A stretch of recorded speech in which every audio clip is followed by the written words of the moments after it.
أنتم فعلًا مش حاسين ولا فاهمين كَم المعاناة اللي بيعيشها الأغنيا اللي زي حالاتي.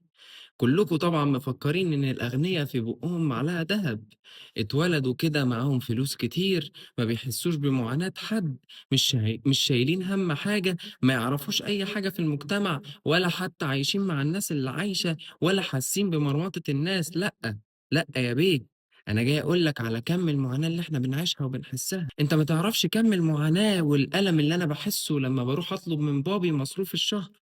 أنت ما تعرفش كَم المعاناة والألم اللي أنا باحسّه ولا هتحس بيه لمّا باروح أشتري وأعمل shopping وأشتري كل حاجتي وأروح أقف قدّام الكاشير كده أقول له الموظف الكاشير اللي بيبقى واقف ده، أقول له خُد الفيزا أهيّة خُد منها اللي أنت عايزه ويقول لي الlimit مقفول يا فندم. شوف كَم الكسوف اللي أنا بابقى باحسّه وأنتم مفكّرين إن الناس الأغنيا دول مولودين في بُقّهم معلقة دهب، لأ، أنت مش عارف أي حاجة، أنا جاي أوضّح لك الصورة. جاي أقول لك إن أنا بابقى مُحرَج إحراج جامد جدًا في موضوع الlimit ده، عارف يعني إيه تتحرج 10 دقايق تبقى واقف قدّام الموظف مش عارف تدفع إزاي لحد ما أكلّم بابي يكلّم موظف البنك يفتح لي الlimit على الفيزا بتاعتي، أنت شُفت كَم المعاناة دي عمرك حسّيتها؟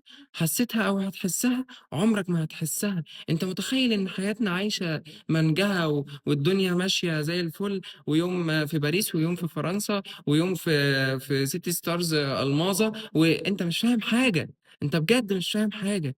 ده كان حواري مع شخص من الناس المرتاحين ماديًا بجد، واتفاجئت من الكلام اللي هو بيقوله اللي أنا قُلته لكم ده، وده كان حواري معاه. هو متخيل إن دي كَم المعاناة، وكلمني حاجة كمان وقال لي: "أنا مش مولود في بُقّي معلقة دهب، لأ، أنا أقدر أعمل كل اللي معايا ده وأكتر، لو ربنا خَد اللي معايا كُلّه، أقدر أعمله من الصفر بصُبع رجلي الصغيّر." ساعتها بقى كانت الصدمة، ساعتها بقى أنا وقفت، يعني أنا كنت قاعد باسمع كده، وزي ما أنت قاعد بتسمع وبتضحك كده، وقاعد بسمة غريبة كده باسمع كَم المعاناة اللي هُم عايشينها. لكن بعد كده أول ما قال الجملة دي stop بقى صباح الفل stop اصبر كده صباح الفل. أنت قُلت إيه؟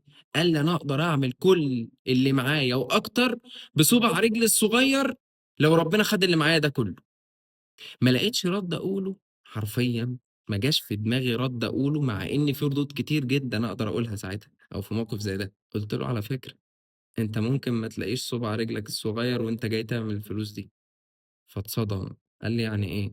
قُلت له: "زي ما أنت سمعت كده، صُبع رجلك الصغير اللي أنت هتعمل بيه كل الفلوس والملايين اللي عندك ديّة، ممكن ما تلاقيهوش فعلًا، ممكن ما تلاقيهوش حرفيًا."